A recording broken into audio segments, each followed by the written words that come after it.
Magandang umaga, magandang gabi mga kabaltugan. It's new day, it's new life, it's new beginning. It's me, Kedi Baling again. Ang pagbabalik. So ako nagbabalik mga kabaltugan, and it's been a month already nung last ako nag-vlog, and it's been a month nung last na narinig nyo ulit yung introng yan. And ayun, mag-life update lang tayo after 1 year of working already nung last akong nag-graduate, and nag 1 year akong nagtatrabaho nung August 16. And yes, may 1 year na po tayong nagtatrabaho. And syempre, and gaya ng dati, kailangan na rin naman mag-life update. And babalik na ulit tayo sa pag-vlog natin. And gusto ko lang magpa-inspire ng mga katulad ko na nag-graduate na. And wag susuko sa laban natin. And yun, gusto ko lang mag-share kung ano-ano yung mga naging experience ko, kung ano yung mga naipundar ko. Yes, yung mga naipundar ko sa isang taon na yan. And yan, upo lang tayo para simulan na natin. So yun, kung nakikita nyo, sa last vlog ko noon nung first day of work ko, makikita nyo, iba pa yung pesto ko. Ayan, kung makikita nyo, yan pa yung itsura noon ng pesto ko.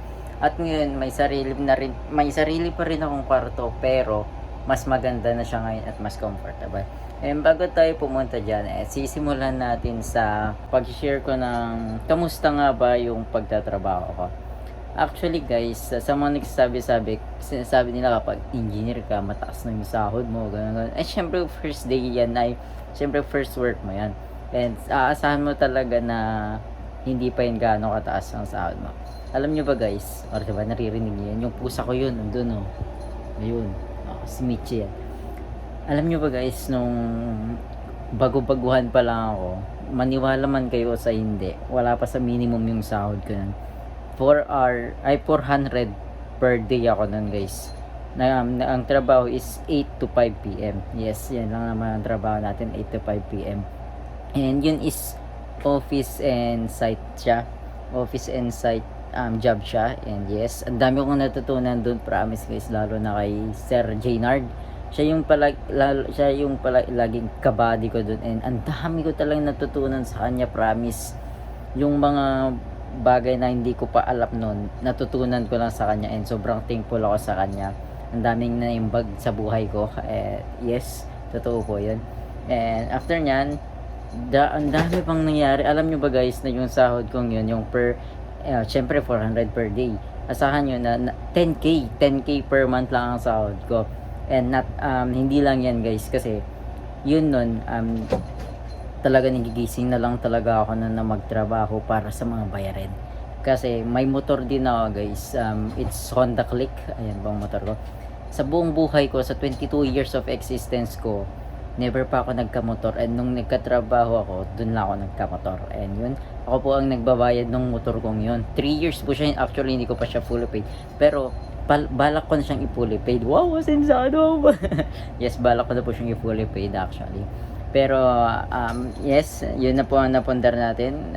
At ngayon po ay kung yung maingay diyan, yun po yung isa ko pang naipundar. Actually bago po pala ako pumunta diyan, after 7 months, yes. Sa 7 months kung yun, 400 per day lang ang ano ko talaga guys. Mga kabaltugan, 400 per day lang ang sahod ko. Promise, nasushort ako. Ganun, grabe, as in, literal. At yung after 7 months na yon, at ayun, biglang, hindi ka talaga aasenso kung napakakitid ng mindset mo. Aasahan mo na maaasenso ka once na sobrang lawak ng mindset mo, at hindi lang basta-basta mindset ang kailangan ng paggalawin dyan, kundi ang diskarte guys. Ang diskarte talaga ang nagpaangat. Ay, wow, taray sa angat. At basta yun, nagpaangat. Siyempre, after 7 months, umasenso, yun, okay na. And ang next na naipundar ko, nakabili na ako ng rice cooker ko, sarili kong aqua flask. And now, ang isa sa pinaka naipundar ko is si Michi. Ito, papakita ko sa inyo. Yan siya guys, sobrang mahal niyan. Lalaki siya, pero Michi ang pangalan niya. And ayan yung mga gamit niya. Yan. Yung mga gamit lang naman niya yan, yung mga maintenance niya sobrang mahal. Yung sa pagkain pa lang niya, dun sa bumili ako ng SM noon, yung 400 kilo na pagkain niya, umabot lang yun ng 2 months. Actually 5 months na siya, 3 months na siya sa akin, 2 months siya nung kinuha ko. And yung liter sand niya naman, every month, 2 pack ang nabibili ko. Kasi every 2 weeks lang yung isang pack. Sobrang, 10 kilos yun. Pero, syempre, lumalaki na siya. And, ayun guys, alam niyo ba kung magkano ang per kilo, yung per pack na yun? 370 lang naman. Sobrang mahal talaga ng maintenance niya, promise. Meron pa siyang treats. At ayun, may damit pa siya, nilagyan ko na. Pero mas cute kasi. Sobrang pogi niya kasi. And ayun, si Michi ang next na naipondar ko. And ang next na naipondar ko naman is yung iPhone 12 ko. Yes po, nakabili na. Ito yung iPhone 12 ko. Ito yung ginagamit ko na ngayon na pang-vlog. Wait, ipakita ko sa inyo. Ito na yung next ko na, ito na yung next ko na ipondar. iPhone 12, 256GB po siya. Yes, galing po yun sa sariling bulsa ko. After 7 months kung yun, wala akong naipundar talaga bukod sa motor na per month ko lang na binabayaran. Pero nung after 7 months na yun at nag 1 year na ako, sobrang overwhelming talaga. Nabibili ko na lahat ng gusto ko. As in, promise guys, nabibili ko na lahat ng gusto ko. And then now, isa sa pinakamalaking naipundar ko din ay ito. Actually, kakalagay lang siya. Matagal ko na siyang naplano pero ngayon lang nagka-available yung trabahador. Ngayon ko lang siya na ngayon lang siya na ayos at day 1 ko siyang gagamitin. And ipapakita ko sa inyo. Tiyanin! Ayan po, may aircon na po tayo and Fuji din so po siya. Ayan.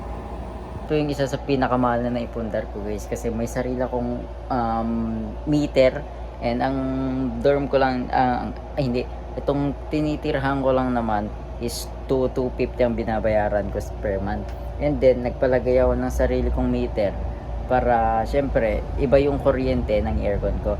And, bali lahat-lahat lang naman ng pagpapakabit is 25,000. Pero actually, ang presyo talaga niyan, 30K. Pero dahil, tinawaran ko siya, kasi sobrang mahal talaga. Sobrang mahal, kaya tinawaran ko siya ng 25,000. And, ayan, nakapa-aircon na tayo. And, okay na. Sobrang init kasi dito sa Tugigaraw guys, promise. Dinaig mo pa yung may sakit ka palagi sa sobrang init na kakaligo mo pa lang, pawis na pawis ka na. Actually, hindi lang isa yung electric fan ko. Isa kong electric fan. At ayun, ako lang naman yung nagkabit ng electric fan kong yan. Pero, hindi pa rin kontento yung buga niya. So, nakapag-decide ako, sabi ko, kailangan talaga ng aircon. At ayun na nga po at nag-enjoy na po tayo ngayon at ayan na po ang day 1 na nakagamit na tayo ng aircon. And so, feeling ko kayo parang naka-asenso sa buhay. Ikaw ba naman naka-aircon na? And yes po, itong kwarto ko kasi is good for 1 lang talaga siya. Ay hindi, good for 1 to 2 person. And ang dati lang naman ng itsura ng kwarto ko is ganito. Pero ngayon, umasenso na at ito ng itsura niya. Oo, masenso dahil lang sa aircon. Ayan yung alaga natin. O, ayan. Sobrang kulit niyan. Sabi nung nagbilang ko nun, mabait siya, malambing. Pero ngayon, hindi naman talaga siya malambing. Saka lang malambing kapag gutom. Yan ang katotohanan kay Michi. At ayan, wag nyo pong i-mind yung pimple ko na yan. And yes, yun po yung mga naipundar ko. At may isa pang bukod sa pinakamahal na yung aircon, mas may sobrang mahal pang naipundar natin guys. And i-reveal ko na siya this month lang din, i-reveal ko na siya. May hinihintay lang pa akong isang tao na unang makakakita doon bago kayong lahat. Need ko muna siya unang makakakita doon sa naipundar na yon bago kayo. And yung mga naipundar ko lang naman ng mga to yun na muna yung i-share ko sa inyo at as an inspiration. Ang message ko lang sa inyo, kailangan nyo lang talaga mag-discarte para sa future nyo. And ngayon, kung dati 400 per day lang ako, hindi sa pagmamayabang, hindi ko na siya sabihin kung magkano yung sahod ko per day na. Pero mas nakaka-overwhelm na talaga siya per day guys. Gusto lang naman mag-share sa inyo kung ano yung life update ko after 1 year.